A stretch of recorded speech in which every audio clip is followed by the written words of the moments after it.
You're a mean one, Mr. Grinch. Hi everyone. What's up, guys? Today I'm going to teach you how to play Dr. Seuss Grinch Grow Your Heart card game. For contents you get the instruction booklet, a scoring pad, 2 heart tiles, a Grinch tile, and 48 cards. Alright, let's get to it. To set up the game, rip a score sheet off the pad and get yourself a writing utensil. It's too bad there's no pen or pencil included with this game. Maybe the Grinch stole it. You're a mean one, Mr. Grinch. With your pen or pencil, write each player's initials on the top line shown right here, right next to where it says player. You're then going to shuffle all of the cards and place them face down in the middle of the table. And the oldest player takes the Grinch tile and both of the heart tokens. There are 4 different card types. You have wreaths, noise, ornaments, and presents. The game is played in rounds with 3 turns per round. In each round, one player plays as the Grinch, and the other players play as the Who's. If you don't know what a Who is, that means you have never read or seen the Grinch. The number of rounds played in a game depends on the number of players who are playing. Here's a chart for it.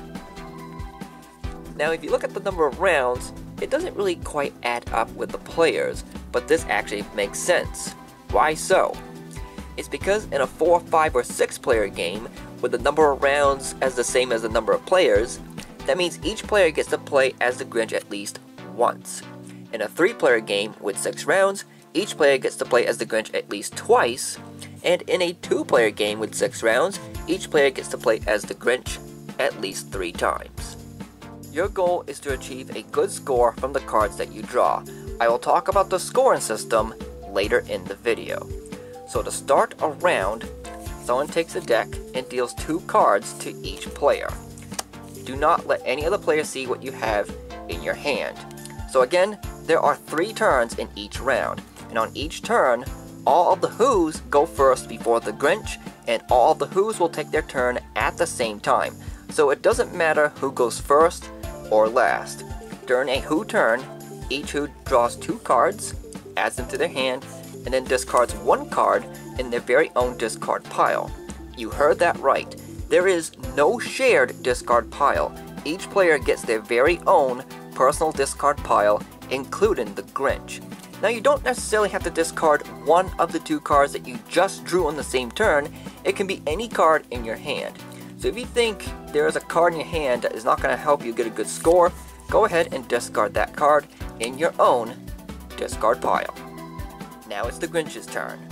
The Grinch's turn plays almost similar to that of a Who. They draw 2 cards, add them to their hand, and then discard 1 card into their very own discard pile. But the Grinch has this extra naughty perk. The player as the Grinch does not have to draw cards from the deck. The Grinch can draw cards from the top of any discard pile, including their own, and in any combination at that. So, for example, the first card draw can be from the top of any discard pile, and then the second card can be drawn from the deck. Once the Grinch's turn is over, you're going to check the tile. As you can see, there is a 3. That means at the end of the first turn, each player should have 3 cards in their hand. If not, something went terribly wrong. Otherwise, the Grinch will then take the tile with a 4 on it and place it over the 3. It is now start of the second turn. Repeat the process until the Grinch's turn is over. Then with this 4, that means at the end of the second turn, each player should have 4 cards in their hand. The Grinch will then take the giant 5 heart and then place it over the Grinch like that. It is now the start of the third and final turn of that round.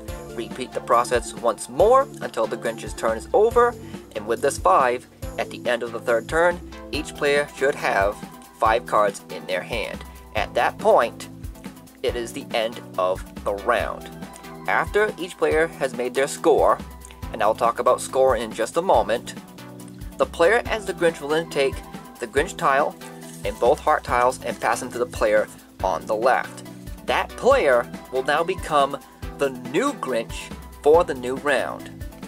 Then to start the next round, you shuffle all the cards up into a new deck, and then you just take it from the top.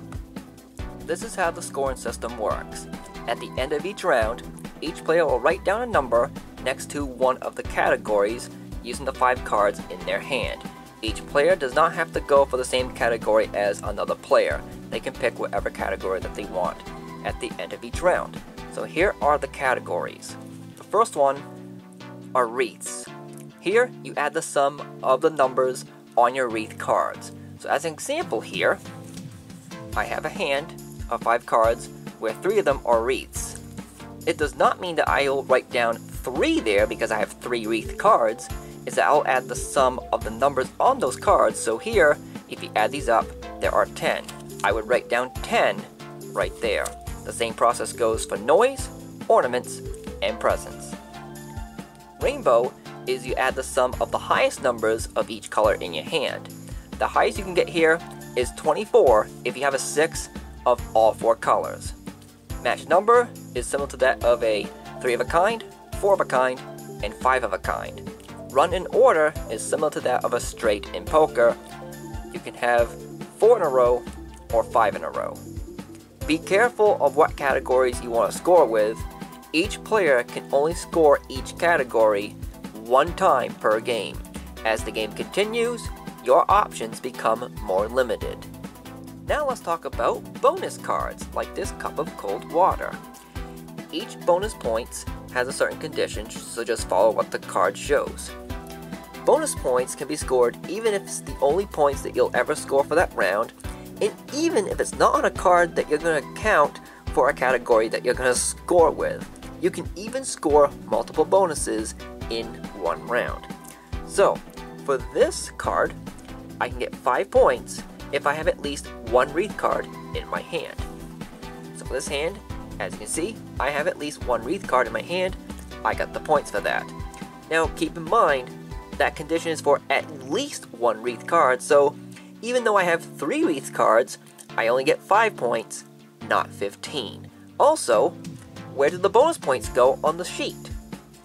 You add them to wherever you're going to score with. So a good example here is I have 3 wreath cards, I add the numbers or the sum of them together to get 10, and I would write 10 right where the wreath is, but because I have at least 1 wreath card in my hand for an extra 5 bonus points, I would write 15 here instead of 10.